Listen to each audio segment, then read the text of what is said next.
पति से नहीं, मुझे उनके दोस्त ने दी संतुष्टि। ये है उस रात की कहानी। मेरा नाम उर्वशी है। मैं एक शादीशुदा महिला हूँ। मेरे पति का ट्रांसपोर्ट का काम है। हमारी शादी को 8 साल हो गए हैं। पहले तो हमारी शादीशुदा ज़िंदगी बहुत अच्छी चल रही थी, लेकिन पिछले 1 साल से सब कुछ बदल गया। अब मेरे सामने ऐसी समस्या आ गई कि मुझे समझ नहीं आ रहा कि मुझे क्या करना चाहिए। दरअसल मैं और मेरे पति पहले तो एक दूसरे से काफ़ी खुश थे, लेकिन पिछले 2 साल से हमारे बीच पहले वाली बात नहीं रही। मेरे ट्रांसपोर्ट का बिजनेस करते हैं। उनके साथ एक लड़का काम करता है। वो पिछले 2 साल से मेरे पति के साथ काम कर रहा है। वो अक्सर हमारे घर आया जाया करता था।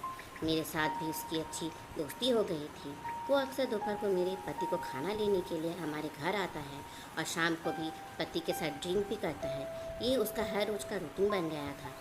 ऐसा करीब 1 साल चला। हम दोनों के बीच इतनी दोस्ती हो गई थी कि एक दूसरे से चैटिंग भी करने लग गए थे। उनकी बातों से मुझे काफ़ी प्रभावित किया। साथ ही वो मेरे अफेयर भी खूब करता था। मुझे ये अच्छा लग रहा था। वो अक्सर कहता था कि आप खुश रहा करो, आपके चेहरे पर खुशी अच्छी लगती है। ऐसी ऐसी बातें से ने मुझे उसके और ज़्यादा करीब ला दिया। पिछले साल एक दिन वैभव और मेरे पति एक साथ ड्रिंक कर रहे थे। इस दौरान मेरे पति ने ज़्यादा ड्रिंक कर ली और वो वहीं सो गए। मैं अपने बेडरूम में सो रही थी। मुझे नहीं पता चला वो कब मेरे रूम में आ गया। जब उसने मुझसे जगाया तो मैंने उनसे पूछा, अब तक तुम घर नहीं गए? उसने कहा कि आपके पति ने ज़्यादा ड्रिंक कर लिया। उन्हें ड्राइंग रूम में सुलाया है। मैं यही कहने के लिए आया था। इसके बाद मैंने उसे थोड़ी देर बैठने के लिए कहा। वो मेरे पास बैठकर लेट गया। हम दोनों एक दूसरे से बातें कर रहे थे। इस दौरान उसने मुझे प्यार का इजहार किया। ये मुझसे काफ़ी अच्छा लग रहा था। वो कहने लगा कि मुझे पता है आपके पति आपको समय नहीं देते और आप इसके साथ खुश नहीं हैं। इसके आगे उसने कहा कि मैं आपसे शादी करना चाहता हूँ।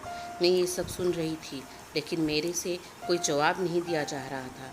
लेकिन जैसे ही फीलिंग्स उसकी थी वैसे ही मेरी भी थी। जब मैं थोड़ी देर कुछ नहीं बोली तो उसने मुझे पीछे से पकड़ा। इस दौरान उसने किस किया। इसके बाद हम दोनों ने हमारे बेडरूम में ही रिश्ते भी बनाए। मुझे उसके साथ काफ़ी अच्छा फील हो रहा था। इसके बाद से ही हम दोनों एक दूसरे से प्यार करते हैं और हमारे बीच कई बार रिश्ते भी बन चुके हैं। हम दोनों एक दूसरे से शादी भी करना चाहते हैं, लेकिन मेरी हिम्मत नहीं हो रही कि मैं ये सब मेरे पति को कैसे बताऊं। वैसे भी उन्हें एक ना एक दिन पता लग ही जाना है। अगर दोस्तों मेरी ये वीडियो अच्छी लगी हो तो लाइक शेयर सब्सक्राइब ज़रूर करें।